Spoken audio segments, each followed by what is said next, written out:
Near mint condition, the home of collected editions. That cover's so awesome. Absolute format is the best way to own this store. Time to empty those wallets and fill those shelves.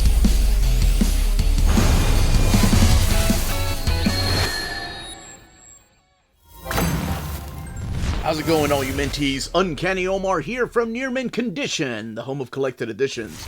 And welcome to your overview of the Batman and the Joker, the Deadly Duo Deluxe Edition. So, join me.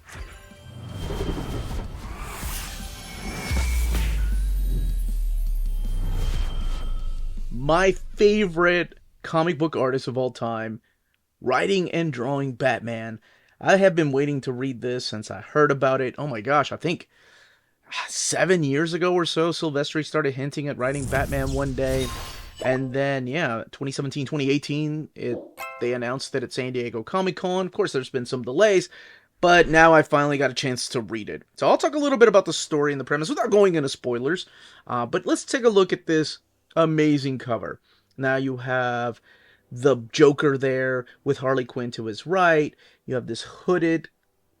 Who is this person? Well, we'll talk a little bit about that. The Bat Signal with the bats. And Batman with no underwear on the outside, which is the way that his costume is designed by Silvestri in this. Gotham burning in the background and Batman on top of a gargoyle. And then on the spine right here, you have the Bat and the Joker. Batman and the Joker, the Deadly Duo, Deluxe Edition, Silvestri and Frianto. And the DC logo there. And then you have the back of the book, the Dark Knight's Deadliest Team-Up.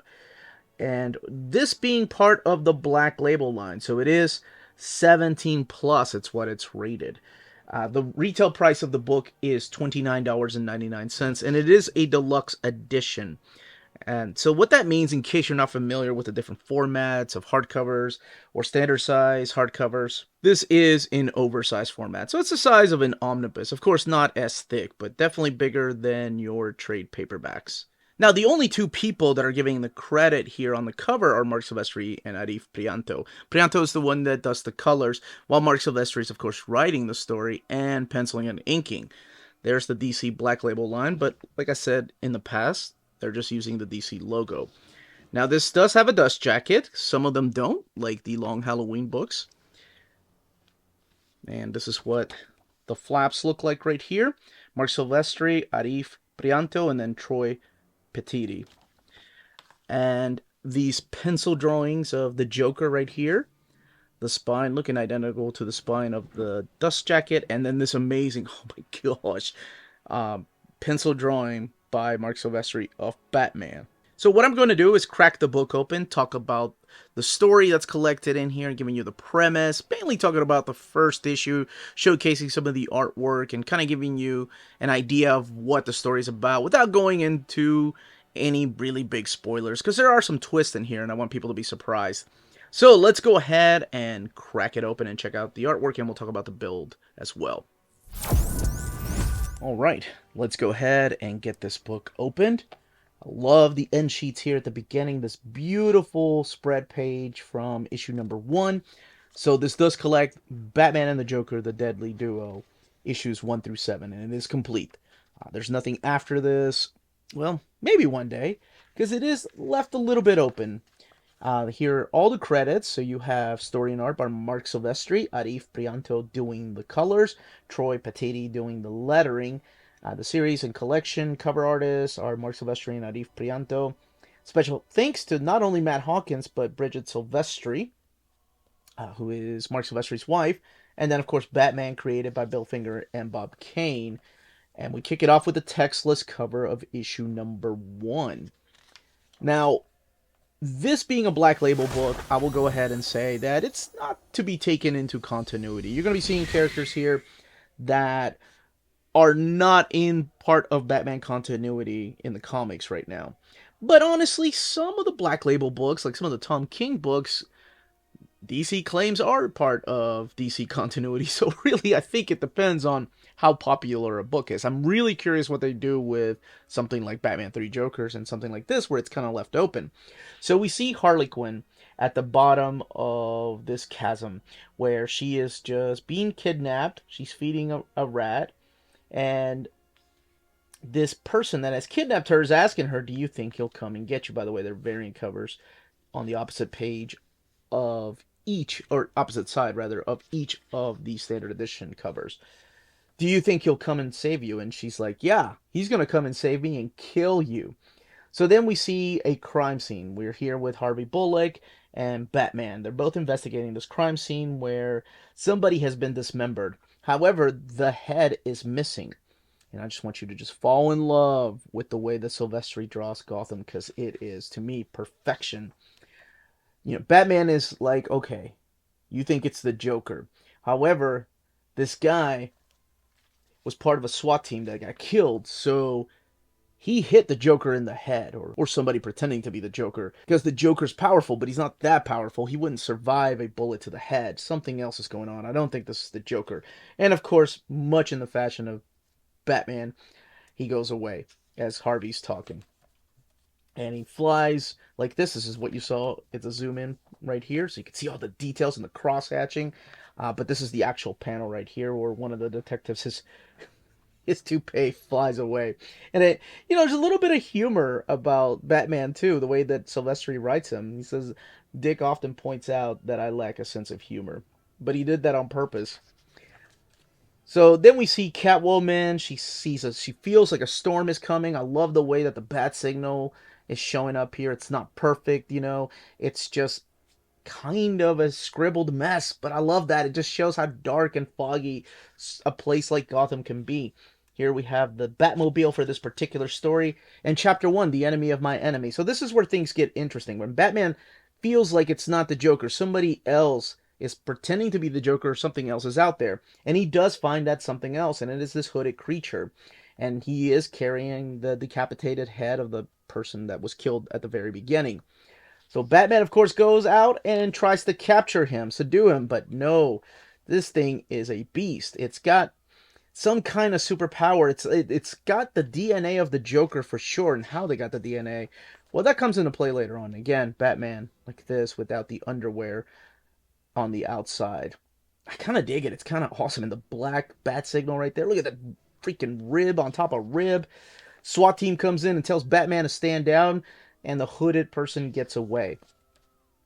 This is a beautiful spread page of the Batcave. I love each artist and their rendition of what the Batcave looks like, whether it's Jim Aparo or Neil Adams or Jim Lee, David Finch. It's very interesting to see how the lair is laid out. So this is where Batman gets a present, and the present is the body part of Commissioner Gordon, a very specific body part that belongs to Commissioner Gordon. Everybody thinks that Commissioner Gordon has gone fishing, but now he's missing. And of course, this is where the Joker shows up. And Batman doesn't trust the Joker. And I like this dichotomy here because, the Joker has been through this dance with Batman in the past. Batman's hanging him off the side of the building, and Joker's like, "What are you going to do? Right? How many times have we done this? You're going to drop me? You're not going to drop me. You're Batman. Just pull me up so we can talk." So what the Joker brings up is the fact that somebody's out there pretending to be him, and he wants to know why, and they've taken something from him. Now, that something is a big part of the story and where this goes. So he wants to team up with Batman. Now, this isn't the first time that's happened. And he's like, "Yes, we can have a deadly duo. We can be the deadly duo and take on the dynamic duo." And Batman's like, "You're out of your mind." So he's like, "Come on, spit my hand and shake." So Batman spits in his eye and shakes his hand. But when he shakes his hand, he breaks some fingers. And then we see a bunch of these goblin jokers around. Now, if you think, okay, well, this has something to do with the Batman Who Laughs, not really. This story stands on its own. As long as you are familiar with the characters of Batman and the Joker, you're going to be good. You don't have to read anything else besides that. Again, we have the main cover, textless, and then on the opposite side is the variant cover. So then we see where Commissioner Gordon is, and I promise I'm not going to talk about the whole thing. Just kind of giving you some of the key players. Commissioner Gordon has been trapped. We also get a little bit of a flashback of a particular wedding. In this flashback, we're introduced to the bride. This is Amanda Sims, and her father, Donald Sims.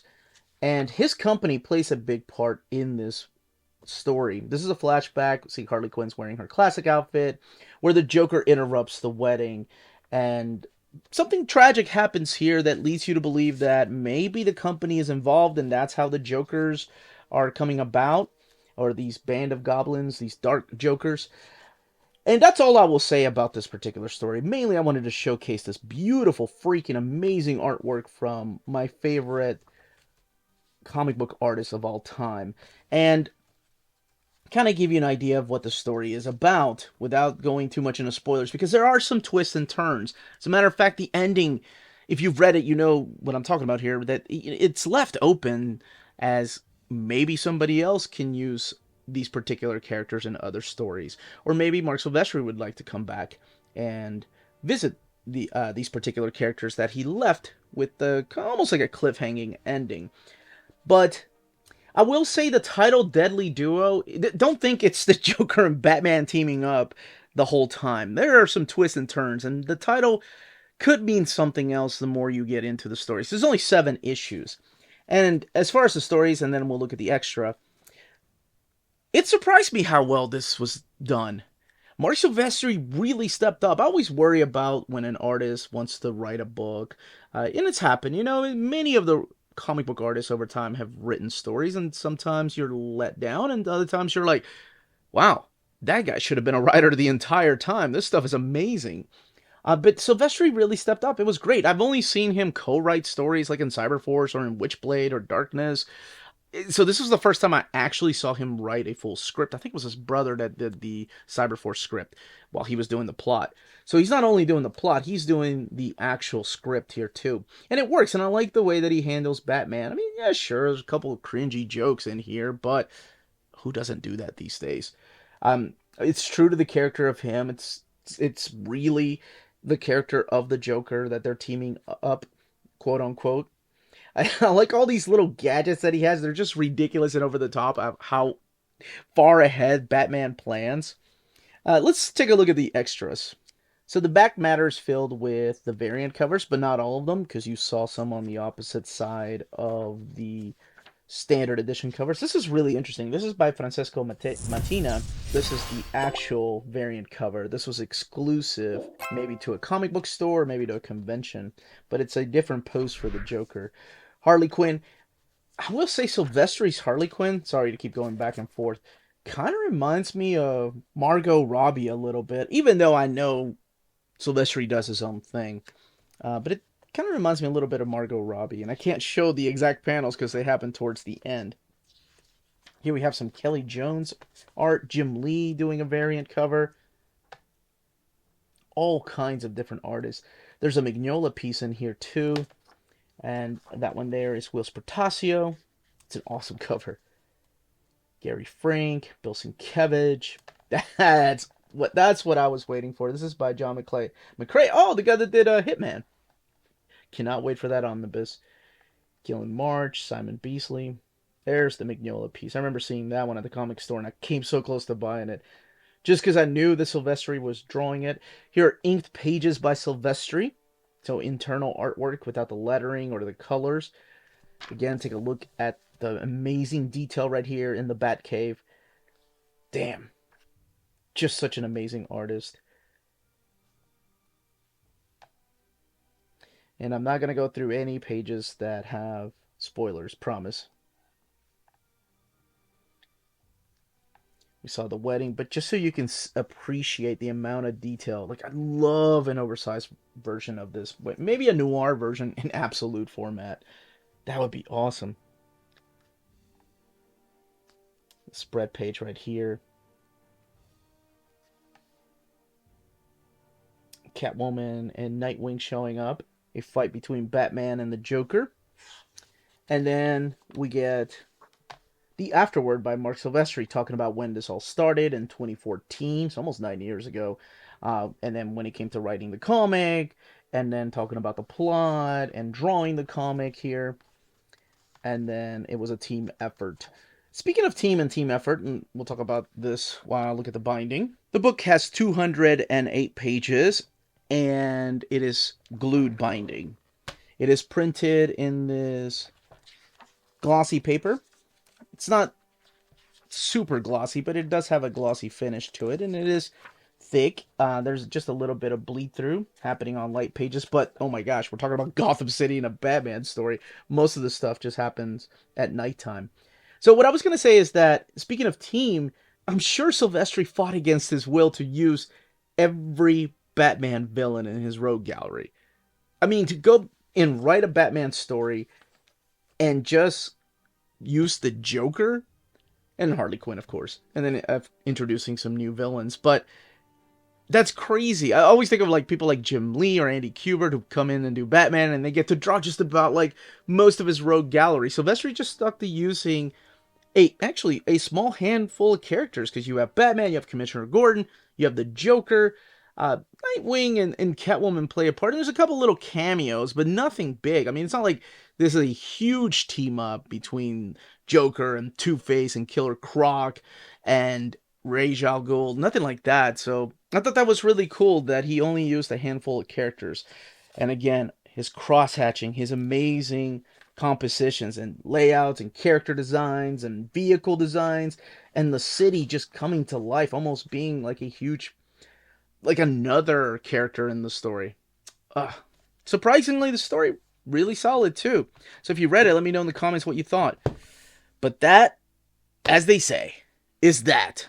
If you're interested in purchasing this book, don't forget to check out our sponsor, cheapgraphicnovels.com, your online home for graphic novels and collected editions up to 50% off cover price. They have excellent shipping and prompt and helpful service. Check out their bargain deals for up to 90% off cover price. And don't forget that CGN also takes pre-orders. That way you don't miss out on the hottest releases. And they are currently running a special promotion for you Minties. If you're a first-time customer, after receiving your order confirmation email, reply back to that email and let them know Near Mint Condition sent you their way. They will then apply a free shipping promotional credit to your next order in the US. Cheap Graphic Novels, your source for the hottest books with the kind of deep discount, quality shipping, and customer service that will keep you coming back for more. And that was the content, the page count, and build of this deluxe edition.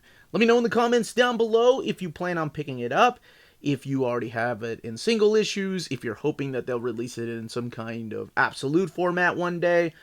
Oh my gosh, that would be awesome. But honestly, a noir format would be even better. Just black and white, just to see the inks or even the pencils. My gosh, this was mind-blowing. Anyway, if you have any questions, leave them down below. And out of curiosity, where are you putting this particular Batman story? Are you going to keep it in continuity, or are you just going to keep it with the rest of the Black Label line? I'm always curious where people put their books. If you have any questions, leave them down below. Don't forget to smash that like button, subscribe, and ring that bell for notifications. Everyone, stay healthy and safe out there. Much love.